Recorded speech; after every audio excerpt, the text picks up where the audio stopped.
Video games usually fall into one of three categories. You're either attempting to win at something, trying to rescue something, or you're simply trying to waste your time by doing an enjoyable but pointless task that ultimately results in no grand victory whatsoever. The damsel in distress, of course, appears in video games where at some point you are trying to rescue a woman, who is for one reason or another is not capable of rescuing herself and is waiting for you, who is usually the male hero, to help her. Whether saving this damsel is the overall premise of the game or is simply a side quest that has no influence on the overall plot of the game, one thing is made very clear by how frequently in video games these roles are assigned to specific genders. A woman is valuable in the player's eyes simply because she is a woman. All she simply needs to do is exist and she will be sought after by protagonists and antagonists alike. A man, on the other hand, only has value if he is able to benefit this woman in some way, and even then his efforts and sacrifice are usually met with a mere thank you and nothing more. People do not celebrate the hero is victorious, they celebrate that the damsel has been rescued. When you set off to save a damsel in distress, you are rarely intentionally given the impression that this woman is in any way, shape, or form weak. In most cases, she's actually in the situation she's in because of the powerful presence her character serves in the world of the game. There are some cases where a girl will be kidnapped just because she's the love interest of the protagonist, but I'll address how this relates to poor writing in video games later in the video. Throughout the history of the human race, whether a specific group of people, be it a humble tribe or a proud nation, were able to survive and grow heavily dependent on their ability to protect their women at all cost. This held absolutely no belief that women were too weak to protect themselves, but that women were far more valuable because of their ability to produce offspring. If a colony of people were faced with a catastrophe, such as a natural disaster or a war with another colony, whether they would survive or not depended heavily on how many women they were able to keep alive. If a colony had several men, but only one woman, their society would come to a standstill as they could only produce one child at a time. If a colony had several women, but only one man, they could more than easily reproduce their numbers. This is why, throughout history, men only had value if they were able to protect and please their women. A woman had value simply because she is a woman. Women are seen as a priceless commodity, while men are only seen as a disposable tool. This is why whenever a woman is in distress, men will do everything within their capabilities to rescue her. If a man is in distress, nobody cares because that man is expected to be disposable and can easily be replaced. You rarely see a woman venturing out to rescue a man, or even a fellow woman, because her safety will always outweigh any gain she might obtain by risking her life. Anytime you see a man being rescued or a woman doing the rescuing, it's usually for personal reasons exclusively, such as a man saving his brother or a woman saving her sister. But we're no longer living in times where protecting women is mandatory for the survival of the human species. Women are now free to explore opportunities and interests they may not have been able to enjoy before, at least in more developed regions of the world, only because no one has to worry about them being eaten by a bear, kidnapped by a rival tribe, or dying of hypothermia when it rains.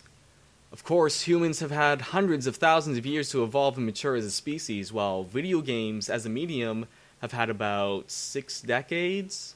But why should that matter? Video games weren't commercially sold until the 1970s, the decade where most artistic forms of feminism first flourished. You would think the medium would somehow reflect the culture it grew up with. The video game medium is a form of entertainment that is still in its infancy, despite how rapidly the industry has been evolving in such a short period of time. Compared to the film industry, modern video games are pretty much on the same technical level of narrative films from the early 1900s. Some of the most professional coders, designers, writers, directors, and actors who work on video games today could never hold a candle to even the B-list writers and directors of the film industry. It's actually pretty embarrassing when a publisher feels that hiring a voice actress who was laid off from the cast of Family Guy is somehow brag-worthy. No offense to the talented Lacey Chabert, being replaced by Mila Kunis must have been pretty insulting. A lot of people writing for video games today are only writing for video games because they were unsuccessful at other more popular mediums with higher standards. So is it really a surprise when video games present us with pretty shallow stories that should be sound like fairy tales that some child in elementary school would write? I'm not saying that video games have an excuse to throw damsels in distress at us for a cheap tug at our hearts.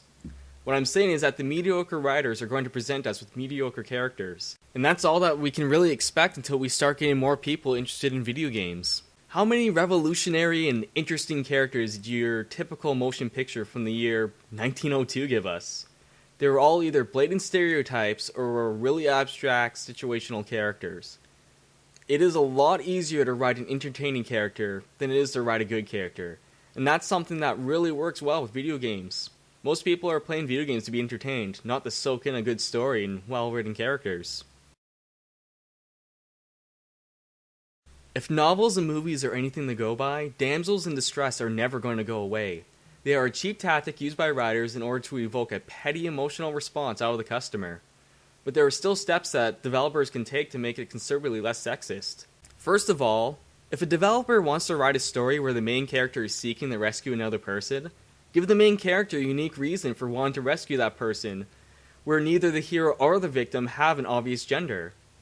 Instead of a knight rescuing his life to save a princess in some medieval setting, maybe have the main character be the assumed last human alive on the planet due to unknown reasons, and this character comes across a breadcrumb trail left behind by another possibly alive person.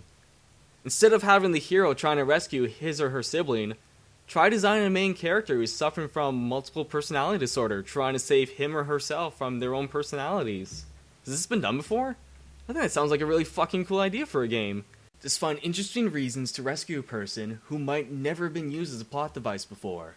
Because let's face it, when you're presenting a story where one person is saving a fellow human being, you're giving your audience a story that you know they will instantly be able to relate to. As a person, you naturally want to assist other people whenever it's possible, because that's how we strive as a species. In the next video, I'll be addressing the fighting fuck toy, where I will be discussing why the majority of characters in fighting games look like chiseled, marbled statues that you'd expect to find in the shrine of some fertility deity. Please feel free to leave any and all comments and questions you might have, as I will be making videos in the future where I answer some of the most frequently brought up questions.